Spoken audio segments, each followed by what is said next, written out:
Hola, buenas. Soy Andrea Rosenbaum. Vamos a seguir con los micros de la Revolución a la Independencia.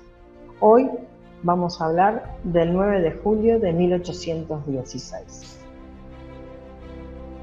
La revolución no fue revolución. ¿Y la tan ansiada independencia? ¿Qué sería? Cuando se piensa en la independencia, se piensa en una vorágine de derechos, libertades para todos y todas. Son palabras muy grandes que encierran luchas, muertes, sangre, pero también una gran utopía. Son palabras con múltiples significados que cada uno de nosotros le imprime, y de ser palabras definidas estrictamente, pasan a ser palabras sujetas a cada sujeto que las use. Pero la independencia de un país es muchas cosas más. Es el comienzo oficial de una nación. Y si queríamos ser una nación, debíamos empezar por ser independientes. Pero ¿qué independencia se deseaba, se añoraba o se pretendía en 1816? Veamos. Por el este nos amenazaban los portugueses, por el norte y el oeste los españoles. Pero aquí, adentro, en el centro, los enemigos internos, aquellos que no tienen bandera, pero sí una gran billetera. Cuando se convoca al Congreso para la Independencia, en 1815, nuestras tierras estaban en unas luchas intestinas tremendas. Dos bandos muy claros. Por un lado, los caudillos, al mando de Artigas. Y por el otro, los porteños. Eran tan opuestas sus visiones, sus maneras de ver el futuro, que hoy, con el diario del lunes, se puede decir que no tenían nada en común. Y la Declaración de la Independencia no era una excepción. En Buenos Aires, la élite porteña, en ese momento, sancionaba el Reglamento de Tránsito de Individuos, que decía que todo individuo que no tuviera propiedad sería reputado en calidad de sirviente. Y era para estos obligatorios andar con un papel firmado por el patrón y por un juez. El que no tuviera este papel era tildado de vago y entonces iba preso o a la milicia. En ese mismo momento, en el otro país, Artigas proclamaba el Reglamento Oriental para el fomento de la campaña, y se establecía en ese documento la expropiación de tierras de emigrados malos europeos y peores americanos, y estas tierras serían repartidas entre los desposeídos del país para fomentar con brazos útiles la población de la campaña. Esto era nuestro naciente país. Dos países, dos ideas. La centralidad porteña con un poder económico y una unidad muy trabajada, con el poderío extranjero, especialmente con Gran Bretaña y con Portugal, que veía en estas tierras solo ganancias, y el otro país, uno más de la tierra, del trabajo, del sentirse en comunión. A los porteños les aterraba Artigas, sus gauchos y su proyecto revolucionario. Por eso en agosto de 1815 envían a Viamonte a invadir Santa Fe. Viamonte, con 3.500 soldados, hace el mismo recorrido que Belgrano, pero qué distintos y desiguales sus propósitos. Pasa el arroyo Pavón, la posta del arroyo Seco, pasa por estas tierras, cruza el arroyo del Animal y el Saladillo, y entre el 25 y el 30 de agosto arrasa Rosario y Santa Fe, para quedarse con el puerto y la circulación del río Paraná, y debilitar de esta manera el poder de Artigas y de sus aliados. Pero el ejército de Artigas, el del pueblo, recupera el poder. Después de todos estos sucesos, ante la evidencia de las pretensiones de los porteños, los caudillos deciden no enviar diputados a Tucumán. Así el Congreso será dominado por Buenos Aires.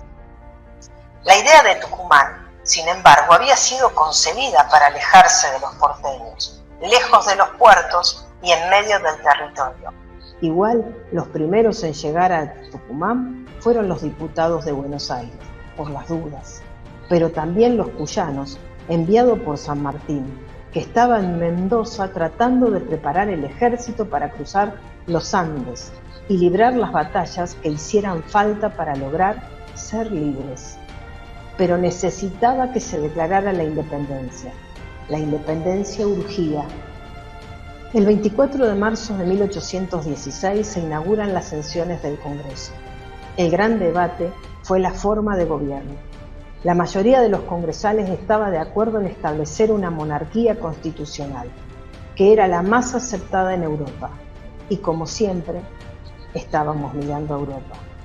En la sesión secreta del 6 de julio, Belgrano propuso que como Europa trataba de monarquizarlo todo, la forma de gobierno más conveniente en estas provincias era una monarquía, y así las naciones europeas aceptarían nuestra independencia.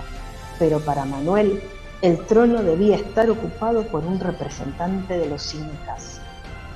Siempre fue un hombre visionario y lleno de utopías.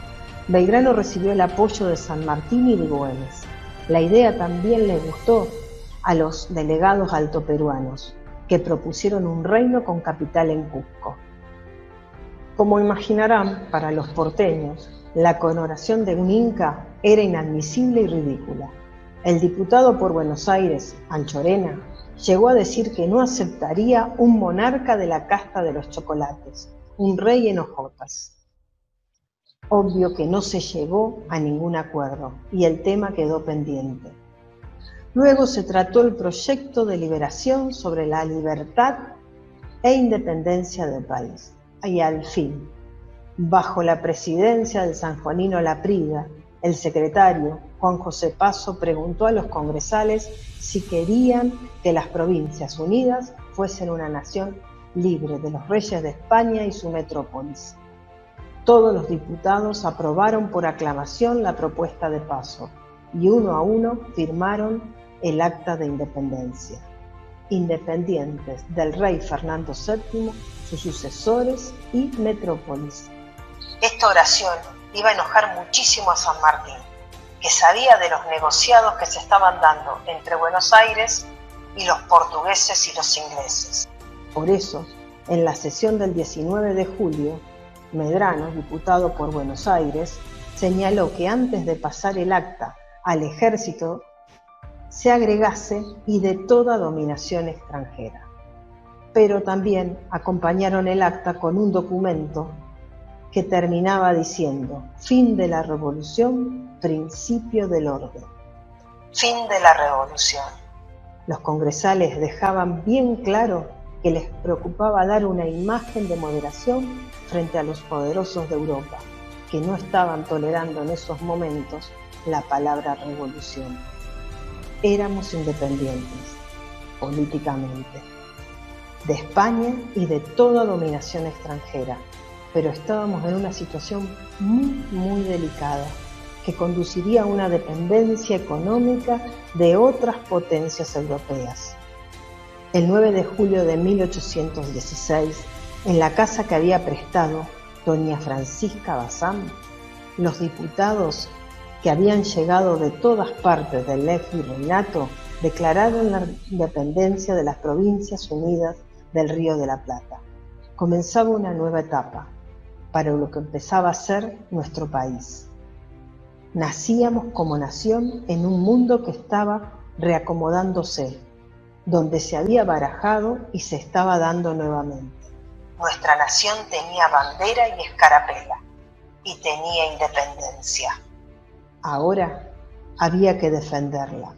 Hoy hay que seguir defendiéndola.